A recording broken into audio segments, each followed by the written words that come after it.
Montha తుఫాను ప్రభావం వల్ల తోట్లవల్లూరు మండలం తోట్లవల్లూరు గ్రామంలో రైతులతో పాటు వెళ్లి నీట మునిగిన వరి పొలాలను పరిశీలించి రైతులను వివరాలను అడిగి తెలుసుకుని అధికారులతో మాట్లాడిన పామరు ఎమ్మెల్యే వర్ల కుమార్ రాజా గారు, రాష్ట్ర Gowda welfare development corporation chairman Veeranki Venkata Gurumurthy గారు, వారితో పాటు కూటమి నాయకులు మరియు కార్యకర్తలు పాల్గొన్నారు. ఈరోజు ఈ తుఫాను మోంతా తుఫాన్ అన్నదాతలను ముంచేసింది. పామర్ నియోజకవర్గం తోట్లవల్లూరు మండలం ఈరోజు అన్నదాతలు ఇంకొక 10-15 రోజులు, ఏదైతే 10-15 రోజులు కనుక తుఫాన్ తర్వాత వచ్చుంటే కనుక ఈ ధాన్యం ఏదైతే ఈ ఎరువులు సంబంధించి మొన్న ఇబ్బందులు పడ్డారు, ఇప్పుడు ఎరువులన్నీ అందించాం, కానీ ఈ తుఫాను ద్వారా మొత్తం కూడా ముంచేసే పరిస్థితి అయిపోయింది. రైతులు అన్నదాతలు ధైర్యంగా ఉండండి. ఈల్డింగ్ దశలో ఉన్న ఇప్పుడు చేతికొచ్చే పంట ఈ రకంగా పాడైపోయింది. ఇది నాకు తెలిసి అధికారులందరూ కూడా రాబోయే రోజుల్లో వచ్చి మొత్తం కూడా ఎమ్యునరేషన్ చేయటం, ఏం చేయాలనేది కూడా పైన రాజకీయ పెద్దలందరితో కూడా మాట్లాడతాం.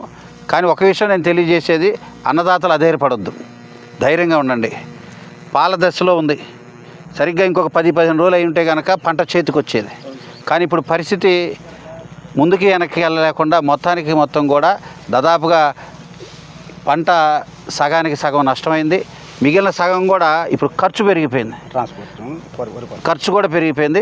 ఇవన్నీ కూడా అధికారుల దృష్టికి తీసుకెళ్దాం, అధికారులతో మాట్లాడతాం, పై అధికారులతో కూడా మాట్లాడి, ముఖ్యమంత్రి చంద్రబాబు గారు ఏరియల్ సర్వేలో ఉన్నారు. ఖచ్చితంగా అన్నదాతలను ఆదుకునే మంచి ప్రభుత్వం ఉంది. పెద్ద తుఫాన్లు ఎదుర్కొన్నాం, హుదూద్ కానీ తిట్లీ కానీ ఇట్లాంటివి ఎదుర్కొన్నాం. ఈరోజు ఈ మోంతా తుఫాన్ని కూడా ఎదుర్కొన్నాం, ప్రాణాలను కాపాడుకోగలిగాం, పునరావాస కేంద్రాలు తరలించాం, మళ్ళీ పునర్నిర్మాణం చేస్తున్నాం. కానీ అన్నదాతల కష్టం ఎవరికి రాకూడదు. చాలా ఇబ్బందికర పరిస్థితులు ఉన్నాయి. ముఖ్యంగా ఈ తోట్లవల్లూరు ఈ చుట్టుపక్కల అంతా అన్నదాతలందరూ కూడా అలో లక్ష్మణ అనే బాధలో ఉన్నారు. ఖచ్చితంగా న్యాయం చేసే ప్రభుత్వం మంది. లంక గ్రామాల్లో కూడా హార్టికల్చర్ కమర్షియల్ క్రాప్స్ అంతా కూడా డ్యామేజ్ అయ్యి అవి కూడా రేపు చూస్తాం. ఇప్పుడు ఏదైతే ఈ వరికి సంబంధించి పంట నష్టమైందో రాబోయే రోజుల్లో ఎమ్యునరేషన్ చేసి మీకు నష్టపరిహారానికి సంబంధించి ముఖ్యమంత్రి గారు త్వరలో నిర్ణయం తీసుకుంటారు, మీకు న్యాయం చేస్తారు, మీకు అండగా ఉంటాం అనగా. అదేవిధంగా ఇక్కడ గౌడ కార్పొరేషన్ చైర్మన్ గారు ఉన్నారు, ఆయన మాట్లాడతారు. ఇంకా నెల రోజులు కోతకొచ్చే వరి సుంకు పోసుకున్న తర్వాత సుంకు దశ నుంచి పాల దశకు వస్తుంది. ఆ పాల దశ నుంచి గట్టిపడి వరి గింజ ఏర్పడుతుంది. ఇది ఇవాళ పొజిషన్ బట్టి అయితే మురుగు పట్టడం వలన ఎకరానికి 10-15 బస్తాల కంటే ఎక్కువ కాదు. ఆ 10-15 బస్తాల్లో చేను నిలబడి ఉంటే ఎకరానికి గంట మిషన్, వరి కోత మిషన్ గంటతో కటింగ్ అవుతుంది.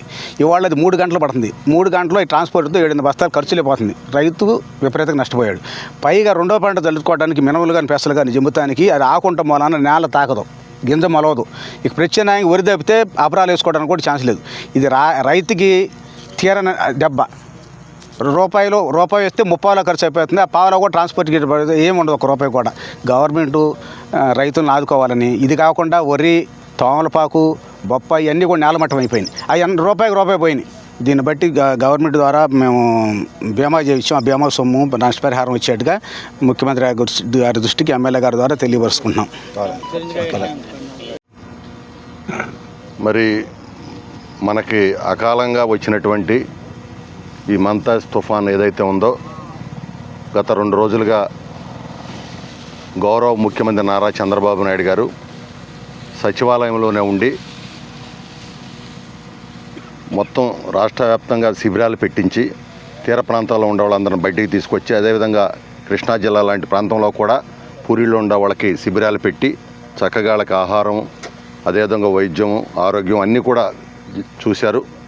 దాంతోపాటుగా ఎక్కడైనా ఇబ్బంది వస్తుందని చెప్పి ప్రతి వాటర్ ట్యాంక్కి జనరేటర్ తీసుకొచ్చి ప్రభుత్వం ముందు చూపుతో ఇవన్నీ కూడా మరి గౌరవ శాసనసభ్యులు గత 2 రోజులుగా ఇక్కడ ఏమేమి జరుగుతుంది, ఏం చేయాలి, ఎలా చేయాలి అని చెప్పి ముందు అందరూ కూడా అధికారులందరూ కూడా ఆదేశించడం, మేము వెళ్ళి గ్రౌండ్ లెవెల్లో పనిచేయటం, చక్కగా భోజనాలతో పాటు ఎవరికైనా దుప్పట్టలు లేకపోయినా ఏదైనా అల్పాహారం కావచ్చు, ఏదైనా సరే అధికారులతో పాటు కూటమి నాయకులు మేము కూడా పనిచేసాం. ఈరోజు రైతు ఈ దేశానికి అన్నం పెట్టేటువంటి దేవుడు. అలాంటి రైతుకి ఈ రోజున ఆపద వచ్చింది. ఖచ్చితంగా చంద్రబాబు నాయుడు గారు రైతులను ఆదుకుంటారు. ముఖ్యంగా తోట్లవల్లూరు మండలంలో లంక గ్రామాల్లో కూడా అరటి కానీ, మరి అదేవిధంగా బొప్పాయి కానీ, మరి పసుపు, మరి అదేవిధంగా తమలపాకు, కొన్ని వాణిజ్య పంటలు ఖరీదైనవి ఉన్నాయి. ఇక్కడ గ్రామాల్లో ఉన్నటువంటి వరి పంటతో పాటు వాటిని కూడా న్యాయం చేయాలని నేను ఈ రోజున కోరుకుంటా ఉన్నాను.